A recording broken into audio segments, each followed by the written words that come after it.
What's up, everybody? Had to go live again, day 3. Hashtag get over the fear of coming on YouTube. Today, I didn't know what to talk about. I thought I'd talk about the yoga that I do that I learned from Sadhguru, not personally, but from his programs. Um, Probably be a short video. I'm kind of tired. I need to take a shower and just go to bed, and I'm exhausted. Of course, procrastinating till the end of the day to make a video. I shouldn't say that. I did so many things, but yeah, anyways, it's the end of the day. One of these days, maybe I can make a video in the middle of the day or the morning, and then post it. Anyways, I've taken every program Sadhguru has to offer. I started out with Shambhavi. If you take his I can't remember the first program that he does. There's not even any yoga. It's just him talking about the 5 things mainly, which is I can't even remember. You're responsible for everything. These aren't in the right order. I'm a mother to the world. Well, anyways, it doesn't matter. But you take that program, and then I took it coupled with Shambhavi online. This is like during COVID 2022 in January that I took it. And anyways, that was so impactful. If I did a mandala for 40 days, twice a day, it's kind of difficult to keep with that when life seems like it's already busy, but somehow you make time. I even went on vacation. I know went to Austin, Texas. And I was doing Shambhavi in the hotel room while my wife and kids were, still sleeping.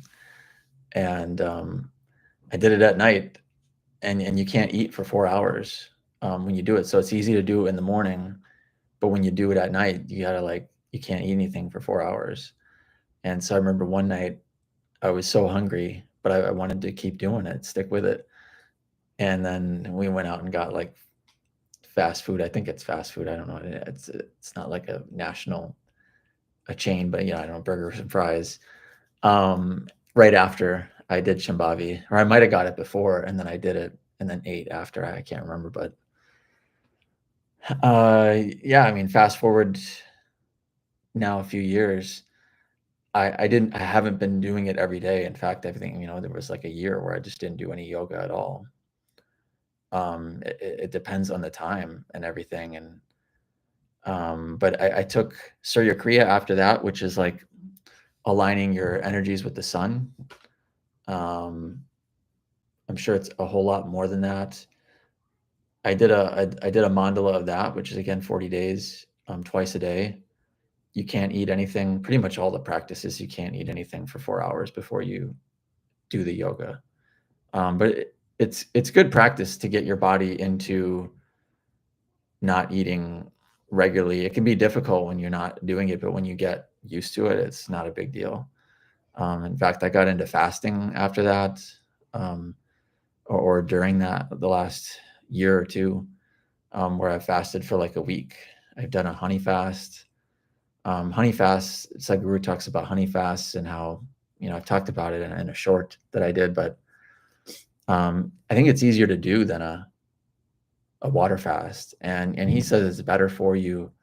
You don't damage your energies when you do a honey fast versus when you do a water fast. I think your body is kind of like a,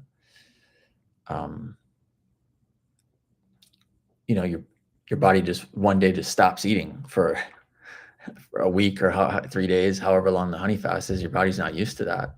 If you haven't fasted your whole life, your body's not used to just not eating for a whole day. And imagine the amount of toxins and stuff that's in your body, and your body is just trying to, it's putting out fires left and right, in terms of, because there's a whole regeneration going on in your body when you don't eat. I think after 24 hours, it's called autophagia.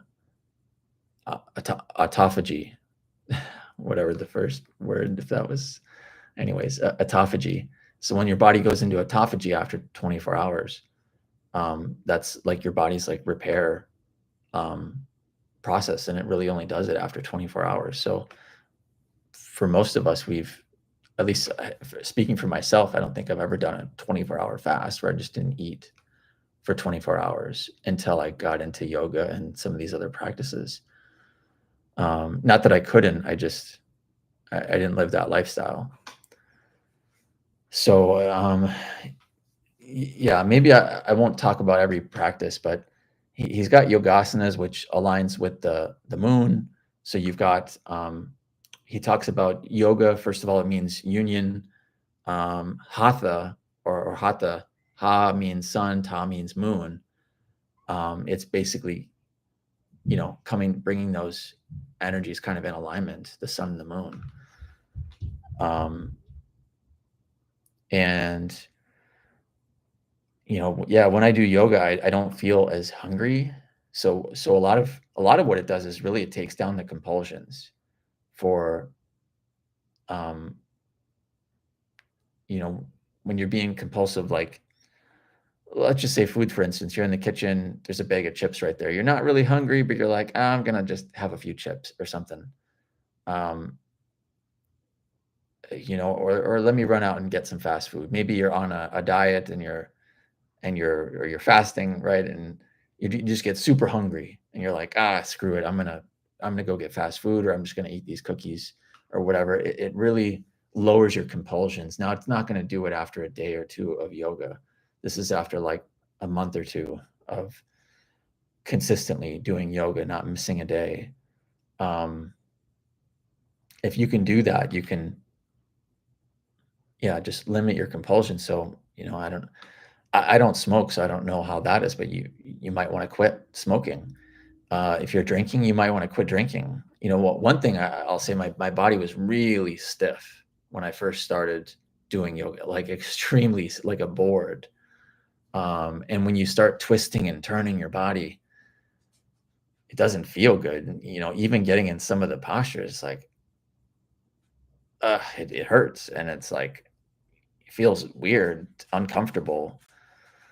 Um, but you stick with it. Now again, I haven't been doing it every day for the last couple years, but off and on for the last couple years, you stick with it and your body it's more malleable. And I think he even says, that the whole idea is to take the rigidity kind of out of the system. And that probably, I'm talking more about the physical, but he's probably also talking about other dimensions or energetic levels of rigidity. But the acidity in the body could be really bad depending on your diet. My diet was horrendous before I started doing yoga and getting into other stuff. Like I wouldn't eat a ton of fast food, but I used to like love Culver's. I'd go there like once a week. Um, I wouldn't eat living foods, so fresh fruits, vegetables, or everything I ate was like cooked, which when you cook it, it reduces the enzymes in that food by half or more than half, which the enzymes help you digest it. It's less beneficial for your body. So you really want to eat living foods. But again, it's like kind of acclimatizing your body to the different frequencies. And the lower your frequency, the more you're going to vibrate and want those lower energetic foods as well. And you can't even tell a difference until, it's really a slow process. But if you kind of stick with it, I think that's the whole idea behind yoga, is to do it in steps.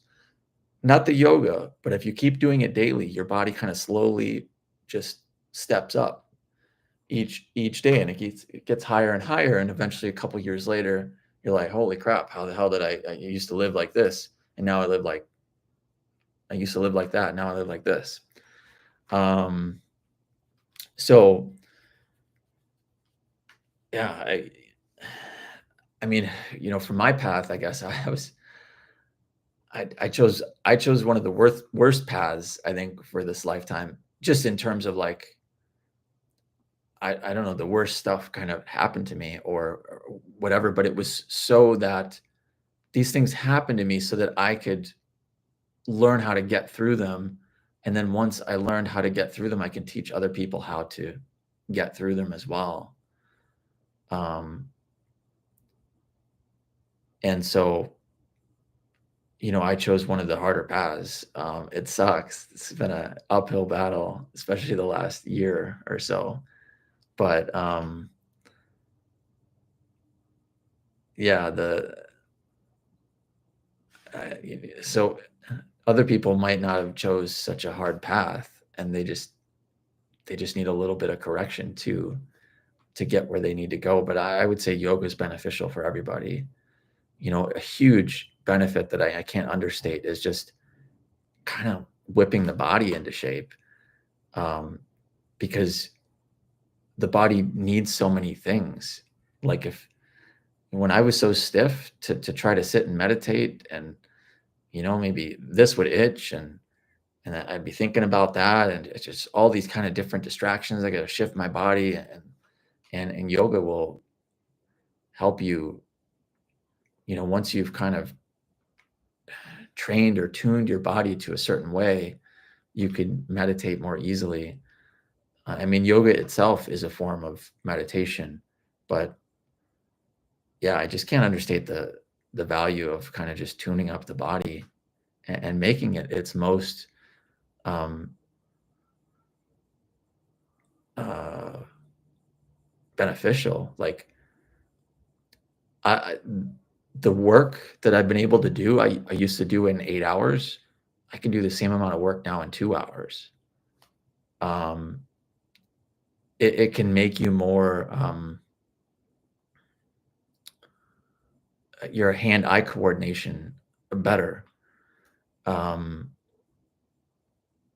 it can make you learn faster. The mind is more clear, especially once I started doing the fasting and really detoxing a lot of those toxins that I had never fasted in my life up until I started maybe when I was like 42 or something like that. Um, Maybe I was even 43. I don't know. Anyways, um, for I'm 43. For my age, I feel like I look and feel a lot better than a whole lot of other people that are the same age as me. I'm not saying I look like I'm 20 or anything. I'm not trying to say that, but people that are 43 are not on my level for the most part. Um, in terms of what I can do, I was just having fun and playing with my kids, and the neighbors came and we were racing. We were running in this soccer field, and I raced one of the neighbor girls, and she was like a track athlete. And granted, she was, I don't remember, 12 years old or something like that. So she's not super old, but she was fast, and I beat her. I mean, it's just stuff like that like, um, there's no way I could have done it without yoga. For sure, without a doubt, yoga had everything to do with that. I mean, I'll take some credit for myself, but um, the way my body, with as rigid as it was before, if I was to try to do that, I probably would have hurt myself. So, anyways, trying to make this a short one. Yeah, if you have any questions about yoga, about his programs, he's got a ton of information out there himself. But um, yeah, I don't know, I can speak from experience on kind of what I've done, what's helped me. Is there any particular practice I would say that's helped me the most? I I couldn't put a finger on. They all do different things. Like Surya Kriya will help me with the eating. There's another one called Shakti Chalana Kriya that's kind of like pranayama, working with the breath. That one doesn't help as much with the eating for me, but it does help in other ways, like kind of getting your chakras to spin. Most chakras they don't spin. They've lost that because they're just so bogged down with density and um, just all the terrible food and emotions and everything that we've been doing. And Shakti Chalana Kriya will clear that out over time. Um, Yogasanas, I think, is help with the food. Angamardana is not as spiritual; it's very physical. But at the same time, I think that one alone can help you sleep less. Like if so like I probably do like 3-4 hours of yoga a day these days, and you might say, "Well, how do I don't have 3 or 4 hours. Barely got 15 minutes to do a meditation." Um, if you can sleep less, you can work more yoga in. And the more beneficial you see it is, the more you want to do it. You're like, wow, this is really helping me. You almost feel superhuman compared to other people in a way. It's not like I'm Superman or have super abilities, but like just my mental clarity and focus and so many things are just, I feel like, are better, a step up from other people. Like when I'm at work and doing my job, and I feel like people look at me like I'm a genius or something. Like wow, this guy's, really smart. He does that so fast. And it's like, I just you just cleared out your mind and your toxins, and just all these things are benefiting the body. I think Sadhguru says that if you have 33% of your chakras um, lit up, maybe spinning or um, energized, you'll live a full life. If you have 66% of your chakras, I can't remember what he says after that. I think 100% is like you basically control everything. Like you control whether you live or die. Um, you never die. I don't know if you can control 100% of your energies. So anyway, there's kind of a spectrum, but there's definitely like you're leveling up as your chakras are. Your body is kind of leveling up. I forget the names of it, but they have different names for these gurus or yogis that could do like 50 tasks at one time. We think if we do more than one task, we're multitasking, but most of us aren't doing more than one task at one time. If we're not doing yoga or some other thing to enhance ourselves, we're just doing one task. Like maybe I'm answering the phone and then I type on my computer and then whatever. You're doing one and then another, and you're sequentially kind of doing this and that. They're talking about doing, 50 tasks at one time, at the same time. I mean, this is like otherworldly stuff, but I believe it's possible just out of what I've experienced through the yoga. I haven't done 50 things at one time, but I've barely been at this for a few years, but I've already seen the benefits, and I know it's possible. Not because I haven't experienced it, but because I've experienced a part of it. I've only had a taste of what you can do, and there's a really high level. I forget the name of that one, but it's like you're doing 1,000 things at one time. And I feel like that's like Sadhguru. Like, how do you build Isha Foundation? Over 1 million people volunteering, no money. They don't get paid a dime, and they're working for free because they believe in what he's doing. And it's not just a belief. They've experienced the power of what he's brought to them. And they say, wow, I want to be part of that. I thought about volunteering.